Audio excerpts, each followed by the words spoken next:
juga mengusulkan, Pak, kalau perlu, dan semoga pimpinan juga setuju, mata pelajaran sejarah dan sastra itu menjadi wajib.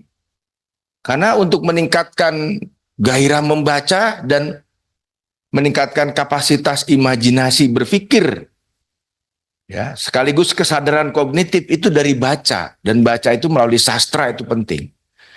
Sehingga saya juga pikir penting untuk memasukkan sejarah dan sastra, dan Perpustakaan Nasional harus mengambil langkah proaktif dan konkret.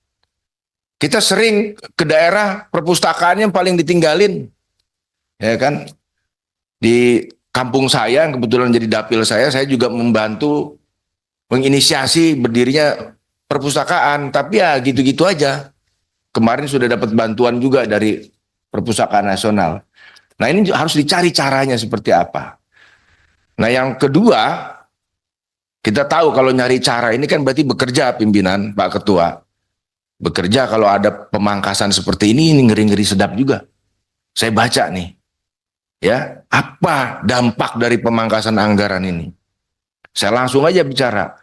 Kita kemungkinan dengan pemangkasan anggaran ini 8.400 naskah kuno punah dengan pemangkasan anggaran ini, karena sekitar 81,55%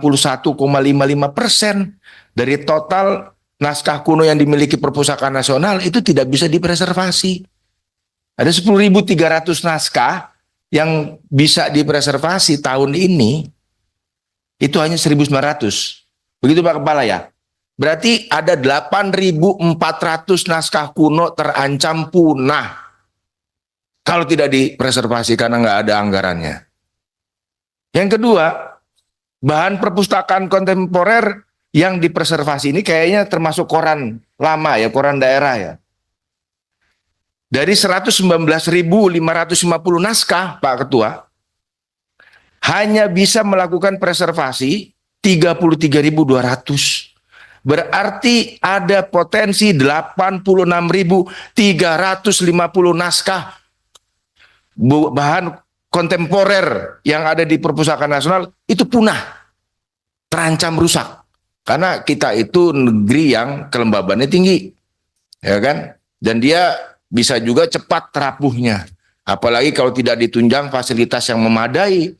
Dan saya tahu di Perpustakaan Nasional gedungnya besar, megah, tapi fasilitasnya ya gitu deh. Jujur aja Pak, nggak apa-apa. Nah, menurut saya usul mungkin ada baiknya pemangkasan ini selain tidak mengganggu pelayanan publik, juga tidak mengganggu kegiatan preservasi. Ini pengetahuan peradaban bangsa ini direkam di naskah-naskah ini semua Pak Ketua.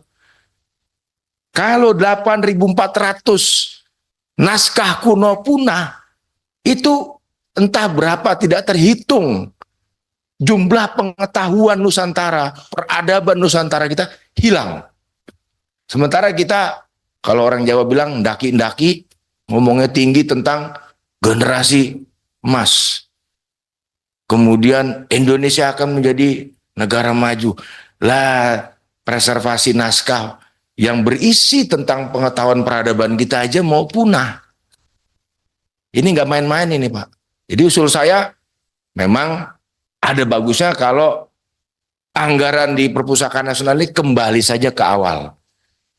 Yang sebelum pemangkasan. Ya kan? Karena kalau tidak ya tadi ancamannya hilang kita. Ribuan naskah kuno, ribuan koleksi termasuk koran daerah. Jadi hasanah koran daerah kita itu kan sebagian disimpan di Perpustakaan Nasional, mayoritas malah. Perpustakaan daerah itu tidak punya itu. Itu udah rapuh. Jadi kalau dulu yang Jawa Tengah ingin baca misalkan rakyat Suara Merdeka gitu ya.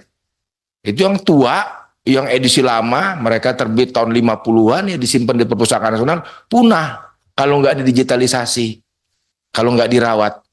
Jadi mungkin itu aja pimpinan, terima kasih.